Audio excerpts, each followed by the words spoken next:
بسم اللہ الرحمن الرحیم۔ السلام علیکم۔ یادوں کے آنگن میں آپ سب کو خوش آمدید کہتی ہوں۔ کبھی کبھی کوئی چیز ایک فرنیچر نہیں ہوتی، وہ ایک کہانی ہوتی ہے، یادوں کے لمس کی، محبت کی۔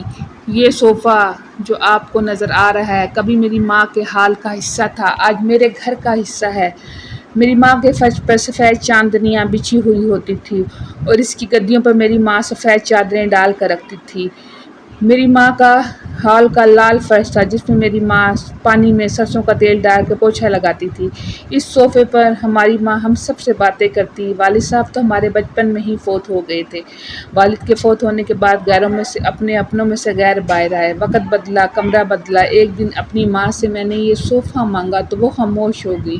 وہ بے جان چیزوں سے بہت محبت کرتی تھی، سب اس کی باتوں پر ہنستے تھے لیکن وہ خاموش ہو جاتی تھی اور ہمیں بھی یہی سکھاتی تھی کہ اللہ کی نعمتوں کا شکر ادا کرو، جتنا شکر ادا کرو گے اللہ پاک دے گا۔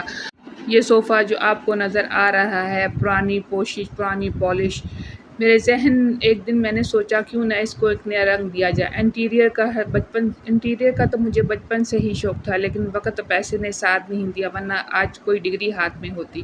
یہ ٹائر بھی میں نے اپنے ذہن سے خود بنائے ہیں اور بنانے والے نے میرا ذہن کی بہت داد دی اور سب کچھ میں نے اس کو خود بتایا کہ کس طرح یہ بنانا ہے۔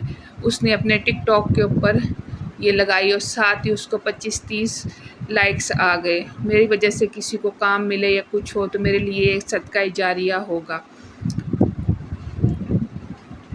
یہ میری ماں سے جڑی ہر خوشبو، ہر یاد، ہر لمحے کو ایک نئی زندگی دینے کی کوشش ہے۔ میں نے رنگوں سے نہیں، جذبات سے اسے نیا بنایا ہے۔ ہمارے گھر میں صرف یہ صوفہ ہی ہوتا تھا جس پر بیٹھ کر سارے بات کرتے تھے یا کچھ مہمان بھی کوئی آتا تھا تو وہ بھی اسی صوفے پہ بیٹھتا تھا، کیونکہ 90s میں اتنا کچھ نہیں ہوتا تھا۔ لیکن میری ماں کے صبر اور ہمت نے، اللہ پاک نے اس کو اتنا کچھ نوازا کہ ہم کبھی سوچ بھی نہیں سکتے تھے۔ اس کی شکر کرنے کی عادت کو اللہ تعالیٰ نے پسند کیا اور اس کے گھر میں ہر چیز سے اس کو نواز گیا۔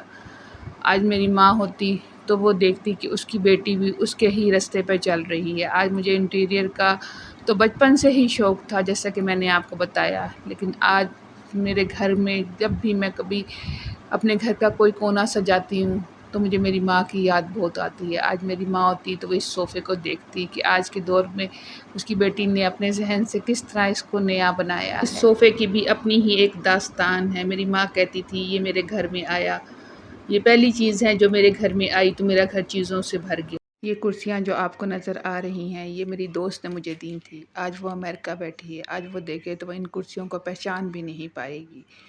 اسی طرح اپنی ماں کی دی ہوئی کوئی بھی چیز ہو، ٹوٹی ہو یا پرانی ہو، اس کو پھینکنے سے پہلے ایک دفعہ محبت سے ضرور دیکھیے گا، ہو سکتا ہے وہ آپ کے دل کے بہت قریب ہو۔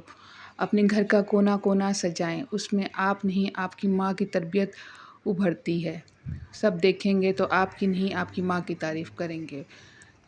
اس کے ساتھ میں ولاگ کا اینڈ کرتی ہوں کہ اللہ پاک نے ہر ایک کو بہت خاص بنایا ہے، خاص کر عورت کو، اور آپ نے اپنا بہت خاص خیال رکھنا ہے۔ اللہ تعالیٰ نے ہر ہنر سے ہر ایک کو نوازا ہے۔ ملتے ہیں اگلے ولاگ میں۔ اللہ حافظ، اپنا بہت خیال رکھیے گا۔